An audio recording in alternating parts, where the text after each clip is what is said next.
राष्ट्र सर्वप्रथम, राष्ट्र सर्वप्रथम, राष्ट्र सर्वप्रथम, राष्ट्र सर्वप्रथम। राष्ट्र सर्वप्रथम की बात ललित सुमन के साथ कार्यक्रम में नेशनल टीवी चैनल कात्यायनी पर आप सभी राष्ट्रवासियों का स्वागत है। कांग्रेस महासचिव प्रियंका गांधी ने उत्तर प्रदेश में उन्नति विधान घोषणा पत्र को जारी किया। इस अवसर पर उन्होंने कहा कि घोषणा पत्र की सभी घोषणाएं जनता से सुझाव लेकर चर्चा करने के बाद की गई हैं। इस उन्नति विधान के अतिरिक्त कांग्रेस पार्टी ने प्रदेश में शक्ति और भर्ती विधान घोषणा पत्र भी लॉन्च किया है। महासचिव ने इस अवसर पर छत्तीसगढ़ की तरह किसानों के कर्ज माफ करने की बात कही। साथ ही 20 लाख रोजगार देने और 40% आरक्षण महिलाओं को देने की अपनी पुरानी घोषणाओं को भी दोहराया। इवेंट में आप सबको बहुत सबसे पहले मैं स्वागत करना चाहती हूँ।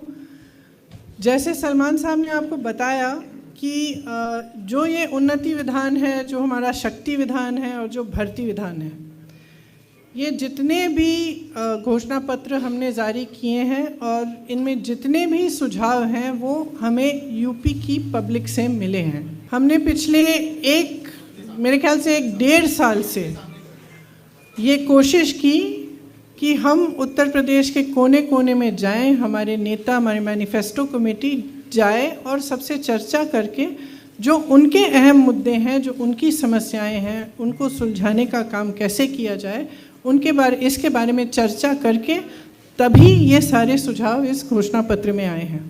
हमने जो भी इसमें डाला है वो पब्लिक की ही आवाज़ है। जो सबसे बड़ा मुद्दा है रोज़गार का मुद्दा, उसके बाद महंगाई का मुद्दा, इन दोनों को निपटाने के लिए इनको कैसे हम इन समस्याओं को किस तरह से हम सुलझाएं, उसके लिए हमने बहुत चर्चा की और हमने काफ़ी इस विधान में भी और जो भर्ती विधान है, शक्ति विधान है, उसमें भी हमने इसके बारे में अपनी घोषणाएं की हैं।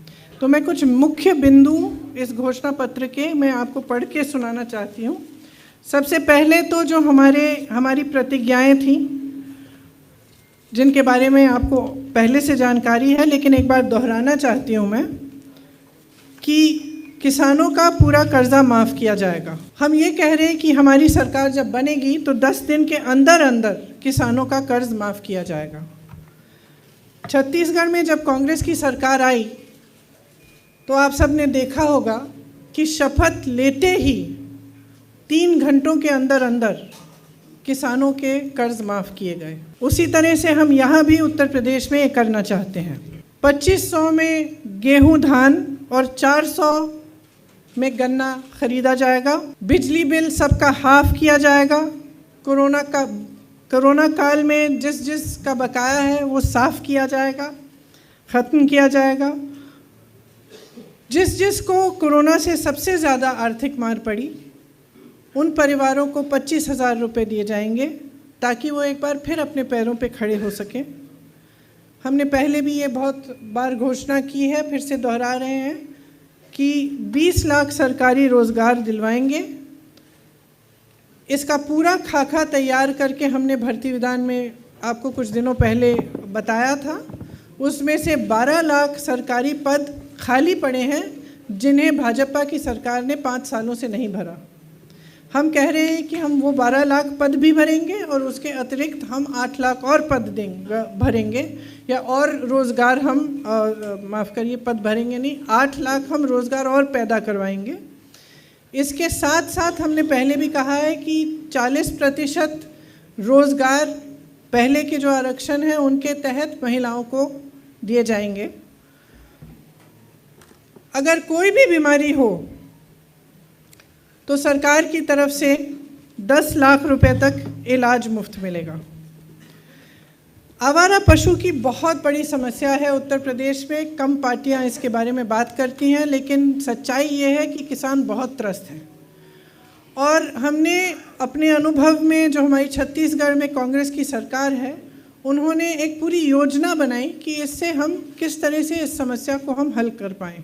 इसके मुख्य बिंदु हमारी उन्नति विधान में हैं, लेकिन मैं यहाँ कहना चाहती हूँ कि जिन को आवारा पशुओं के नुकसान को झेलना पड़ा है उन्हें 3,000 रुपये का मुआवजा दिया जाएगा और एक गोधन न्याय योजना शुरू की जाएगी, जिसके काफ़ी ज़्यादा एलिमेंट्स होंगे, लेकिन एक एलिमेंट ये है कि 2 रुपये किलो में गोबर खरीदा जाएगा।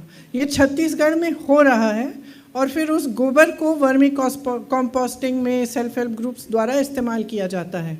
तो इससे बहुत सुविधा होती है। और मैं जो भी देख रहे हैं इस प्रोग्राम को, मैं आपसे आग्रह करती हूँ कि आप सारे राजनीतिक दलों से विकास पर अपने जो मुद्दे हैं, आपके मोहल्लों में, गलियों में नल क्यों नहीं है, सड़कें क्यों नहीं बनी हैं, बिजली क्यों नहीं है, पानी क्यों नहीं आ रहा है, शिक्षा की सुविधा क्यों नहीं है, सेहत के लिए क्या सुविधा है, ये सब सवाल आप उठाएं और उनको मजबूर करें कि इन सवालों पे चुनाव लड़ा जाए। तो आशा है कि हमारा जो घोषणा पत्र है, इसमें आपकी बहुत सारी समस्याओं के समाधान की बात है।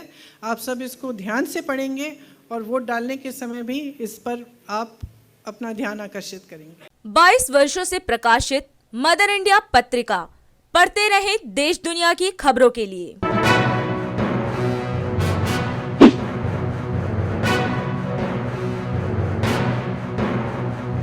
26वें वर्ष में आपके लोकप्रिय समाचार पत्र इंडिया दर्पण का प्रवेश। आप देखते रहें अपने क्षेत्र की खबरें।